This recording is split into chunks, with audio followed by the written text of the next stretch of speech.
กองพลที่2ได้เปิดสุดอบรมเวียกงานพลธิการระยะสั้นประจำปี2025ในวันที่29เมษายนนี้โดยการเป็นประธานของสหายพันเอกบุญกรรมพิมพ์พงษ์พันธ์หัวหน้าห้องพลธิการกองพลที่2มีคณะห้องแผนกการที่เกี่ยวข้องและผู้ที่เฮ็ดเวียกงานพลธิการทั่วกองพลที่2เข้าร่วมสหายพันโทภูสนิทโพสาราชหัวหน้าแผนกแผนการห้องพลธิการกองพลที่2ได้ผ่านแผนการอบรมเวียกงานพลธิการประจำปี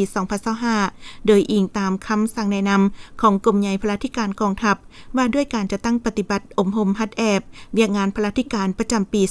2025เพื่อเห็นให้พนักงานนักรบวิชาเฉพาะพลธิการได้ทบทวนคืนบทเรียนที่ได้ผ่านจากโรงเรียนวิทยาการต่างๆมาปฏิบัติหน้าที่เวียกงานตัวจริงอยู่กรมกองเป็นระยะเวลาหลายปีเพื่อกำแนนทฤษฎีหลักการและมีแบบแผนวิธีเหตุเวียกที่ถูกต้องชัดเจนทันเวลาและเพื่อในใส่เห็นให้คณะพักคณะบรรษาทุกขั้นพนักงานนักรบวิชาเฉพาะพลธิการรับรู้และเข้าใจที่ตั้งพลบทบาทความหมายความสำคัญพื้นฐานของวิชาเฉพาะพลธิการเพื่อยกสูงความรู้ความสามารถให้ผู้เทศเวียกงานพลธิการกำได้ระเบียบหลักการวิธีการซี่นำพาเหตุเวียกอย่างมีหัวคิดประดิษฐ์สร้างสอดคล้องกับความเพียงห้องต้องการของหน้าที่การเมืองในระยะใหม่